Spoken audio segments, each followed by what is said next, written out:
Welcome back to another episode of Take a Minute Tuesday. In today's minute, we're focusing on our responses to student behavior. So this message is relevant for any member of your staff that may interact or respond to students at any point throughout the school day. While we don't always consider our responses or interactions with students to be instruction, we also know that all students at some point will demonstrate behavioral errors and need correction or reteaching, just like in other academic areas. We hope each building has or is developing a plan for responding to student behavior in order to prevent more challenging behaviors, correct, and reteach appropriate behavior.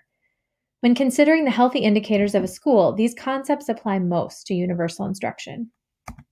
In addition, research around classroom behavior points us to 6 high-leverage practices that result in increased instructional time and increased student engagement.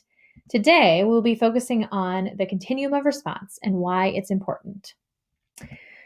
We know that our responses to student behavior can have one of 3 effects. They can be reinforcing, which results in a behavior happening more frequently over time. Our responses can be neutral, or our responses can be punishing, which results in a behavior happening less frequently over time. Anytime we're responding to a student's behavior, whether that's inappropriate or appropriate behavior, our responses will have one of these 3 effects. However, not all responses have the same effect on all students. For example, if a student is being disruptive and the adult responds by sending the student out of class, physically or virtually, maybe by putting the student in a breakout room, this may be reinforcing if the student perceived that they just got out of something they didn't want to have to do in the first place. Or it could be punishing, result in the student never doing the behavior again, if maybe he or she did not want to miss out or be apart from peers. Another common response we may have to a student's behavior is having a one-on-one conversation with them, or maybe calling on them during a Zoom meeting. If the student is absolutely mortified by having to hold this conversation or speak in front of their peers, this response may act as a punisher, and the student may never do this behavior again. However, if the student enjoyed the attention it provided, it may serve as a reinforcer and result in the behavior happening again more frequently in the future.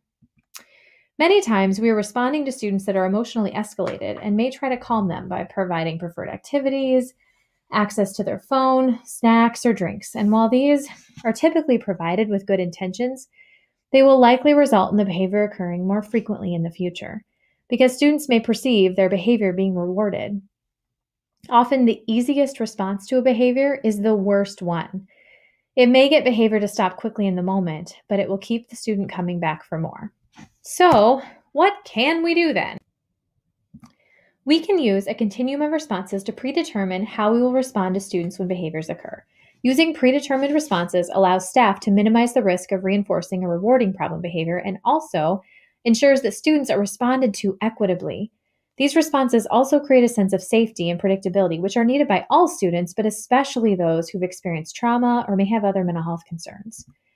Common responses used in the school setting may also be adapted to the online setting. For example, we might first rely on signals, such as modeling a hand raise if a student is blurting. Next, we might praise a peer who's doing the expected behavior. I love how Tyrell is raising his hand and waiting with a quiet mouth. If the behavior persists, we might verbally prompt the expected behavior. I will call on students to have a hand raised. And if necessary, redirect, reteach, provide a choice, or hold a private conversation with a student. In a remote setting, this might mean putting that redirect in a private chat to the student, or briefly pulling a student into a breakout room to have them practice or demonstrate that expectation before returning with the group. To view a more detailed example of a continuum of responses for distance learning, see the link that was shared in the email with this video. This week, we'd like to celebrate the Horn team that has put hours into their PBIS Handbook. This handbook is extremely comprehensive and provides all staff with the resources they need to promote positive student behavior. I especially love the section dedicated to responding to student behavior, which includes the continuum that their building has chosen to use. It also includes a section for staff on how to de-escalate students and the why and how behind using a neutral voice and body. Thanks again for joining us, and we'll see you next time.